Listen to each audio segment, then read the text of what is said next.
Hey, do you guys want any popcorn? I'm gonna go grab some. Sure. Wait, popcorn. Oh, yeah.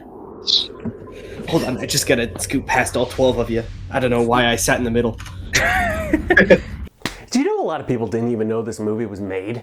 I mean, it was made like 20 years ago, but a lot of people don't even know this movie was even produced and had a theatrical release. 20 years later, we don't know this movie was made, but if you were to go back 20 years ago, they probably also didn't know the movie was made. The marketing was terrible. The fact that the movie even got made is a miracle. The story behind this movie is coconut. TSR in like the early 90s is selling the rights to make a Dungeons and Dragons movie, and it's bought by this guy named Courtney Solomon. TSR was broke. It didn't have any money, so Courtney Solomon had to fund the movie on his own. He had to make a round trip around the globe to look for investors, right? He was looking to make like a super high budget blockbuster movie, something to rival Star Wars with. He wanted special effects. He wanted high budget directors like I think, who was it? It was James Cameron and Francis Ford Coppola who were interested in the screenplay. The only problem is that no one cared about making a D&D movie. No studio wanted to pick this movie up. They couldn't afford to pay any of the directors. And then arguing about the budget and arguing about how the movie was going to get made continued on until TSR went completely broke and had to sell the rights to D&D to Wizards of the Coast. Courtney Solomon originally wanted a $100 million budget for the movie. Wizards of the Coast dropped that $100 million budget to a modest $3.5 million. WotC went around to different investors and they compiled $45 million total for the movie's budget. But you can't tell when you're watching the movie. In the final production of the movie, it doesn't look like they know what the budget is actually going to be. So we go from like this super high budget, crowded fantasy marketplace into a forest where all the trees grow in straight vertical rows. At least we got Jeremy Irons as our villain. A lot of people didn't know Jeremy Irons was in this movie. I don't think any of the cast was listed in the marketing for this movie. But Jeremy Irons, also Scar from The Lion King, same guy, was the main villain in the movie. And he is having a time. Now, this will be a real pleasure. Apparently, Jeremy Irons only did this movie to pay for the castle that he just bought. So glad he's living his best life. We get to start the movie off with Jeremy Irons. He's great. After we pass through some fat vape clouds, we get to see Jeremy Irons and his very well decored dungeon. There's just a skull that's just sitting there. No one's gonna pick that skull up? Alright, cool. Jeremy Irons picks up a Toys R Us wand he found and he tries to tell this dragon what to do. I say dragon with a question mark at the end of it because it looks like the worst of CGI and also an animatronic at the same time. Unfortunately, most of this movie is spent with Ridley. Ridley is a 90s haircut boy who is going to be our main character. They apparently could not afford wigs or a hairstylist, and so Ridley just has his straight 90s haircut. There's his best friend Snails, who's our Jar Jar Binks character. I'm not going to elaborate. There's also Marina, who is supposed to be our mage, our wizard character, who does not cast a single spell after the first 10 minutes of the movie. She casts 2 spells and then she's done. She's out of spell slots, I guess. No cantrip. And then there's Elwood. Elwood is the dwarf character who they ran into in an alleyway, and he's just joined the party now. If you're a movie introducing your characters like that, that's terrible, but for a D&D game, that's pretty accurate. Of course, the movie wouldn't be complete with some fantasy politics. We get a Phantom Menace Senate scene. We get a bunch of council debates about the Empress. We haven't even met the Empress yet. We're debating about her, and Jeremy Irons is snatching the performance. He's just eating that up in that costume. Probably got it at Party City, I'm assuming. And Ridley and Marina, they get sent into a map. They get transported somewhere. We don't know where they get sent to. Snails then immediately abandons his friends for some elfussy. Excuse me, little man.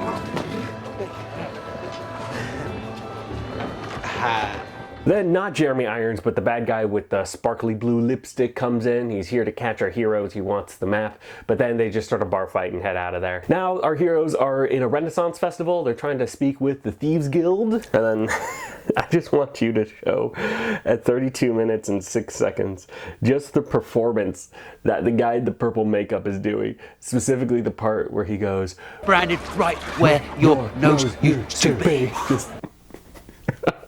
I'm laughing just thinking about it. That was the best take that they had. I don't know how many takes they did. They paid so much money for that makeup, and that was the take that was usable. Turns out the MacGuffin that they need is at the other end of this deadly maze, and only one character goes in, because classic Dungeons and Dragons, one character going through the dungeon and all the other characters just sitting back and watching.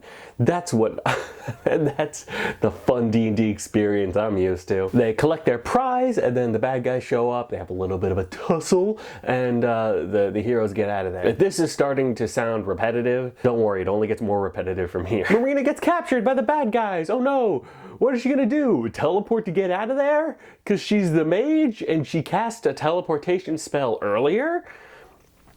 No. Also, plot twist. Snails was hitting on someone who was supposed to track them, who's like a ranger who works for the Empress, who's a good guy, I'm pretty sure. Ranger, I hardly know her.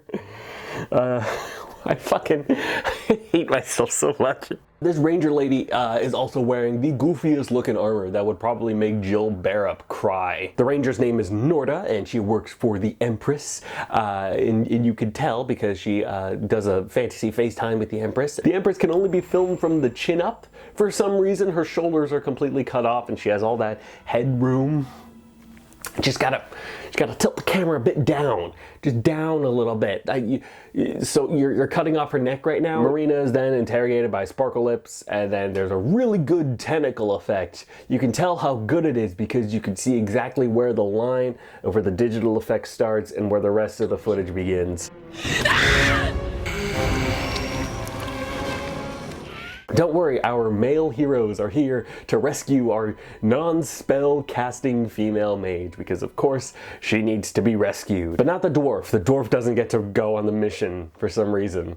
They're just splitting the party for no reason. Once Snails and Ridley get into the castle, they immediately split up because this party just loves to split the party. Also, I don't know why they're in this castle. Like, I know this is where they're keeping Marina, but like, what castle is this? Is this Jeremy Irons' castle? Are they just filmed this in Jay Irons' castle? Also, we get this great, probably improv bit from Snails. How you get the girl and I get a map? We gotta work out some new plans. Go. Do you feel comedically relieved yet? Are your sides splitting with laughter? Hey, you win. Game over. Wow, did you do your own stunts for that? Hey, you know what would be great right now? To maybe cast a spell. You know, since you're a mage, why don't you cast a spell? Then our comic relief character is brutally beaten up in front of the other heroes. And now she casts a spell. Now you want to cast a spell. The one black character dies, and now you decide to cast a spell.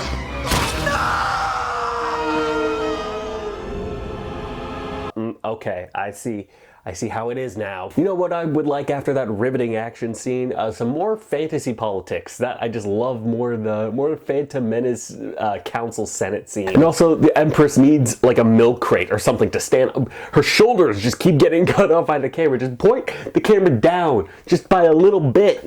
Maybe the bad shots to distract from this Oscar-winning performance. But if I were to give you this scepter? At least we got Jeremy Irons to carry the rest of the scene. I ask you one last time.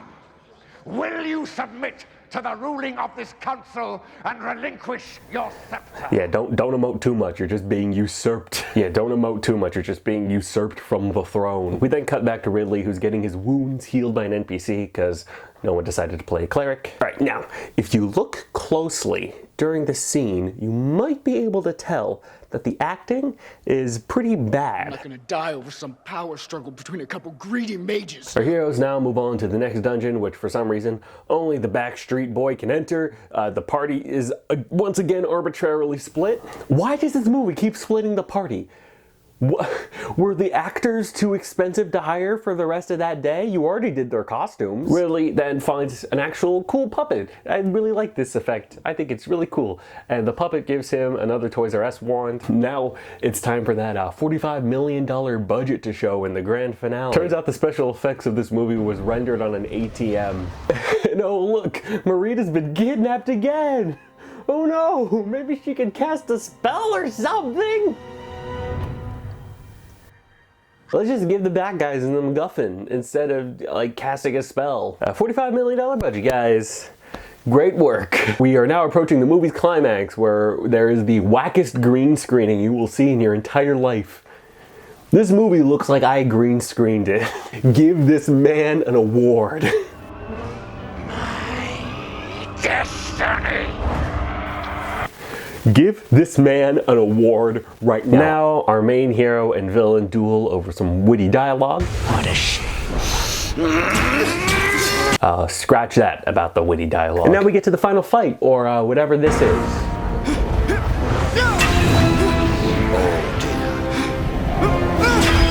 All of our heroes join the final fight against Jeremy Irons. Marina then goes on to not cast a single spell as the wizard. And then Ridley destroys the Toys R Us MacGuffin. I will become you!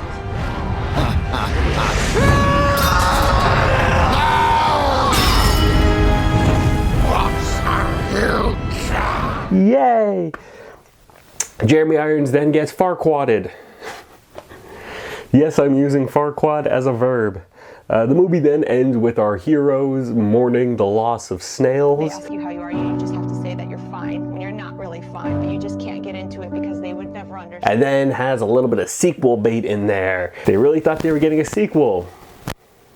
And they did. Twice. The end. End of the movie. I actually recommend this movie. Wait. I actually recommend this movie. Let me tell you why. Do I think the movie is good? No. Objectively, is the movie good?